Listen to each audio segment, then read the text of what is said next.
वेद धर्म सबसे बड़ा अनुपम सच्चा ज्ञान, फिर मैं क्यों छोड़ू इसे पढ़ झूठ कुरान, मन चंगा तो कटौती में गंगा.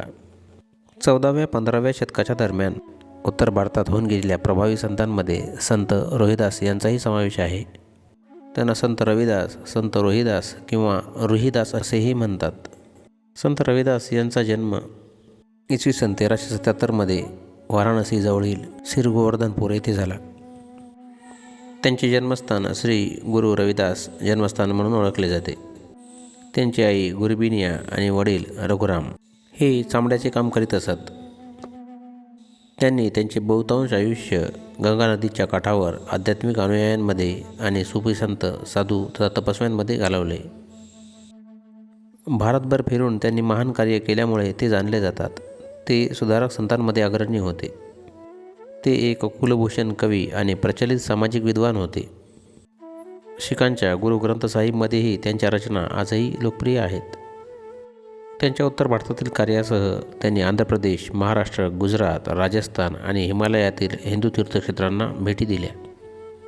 त्यांनी परमात्म्याचे सगुण आणि निर्गुण रूप सोडून परमात्म्याच्या स्वरूपावर लक्ष केंद्रित करण्याचा संदेश दिला.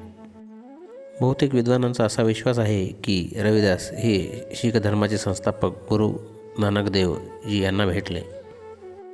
त्यांच्या शीख धर्मग्रंथात आदर आहे आणि रविदासांच्या 41 कवितांचा आदी ग्रंथात समावेश आहे.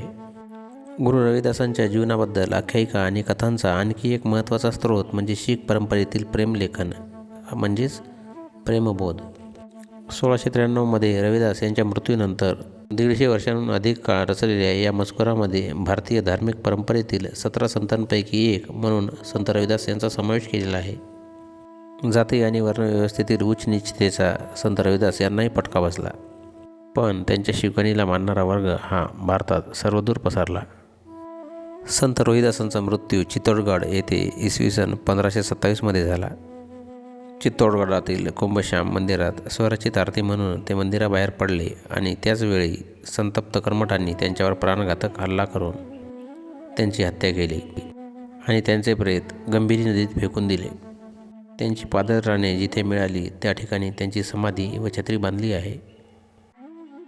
व्हिडिओ आवडल्यास लाईक आणि शेअर करा. चॅनलला सबस्क्राईब करा.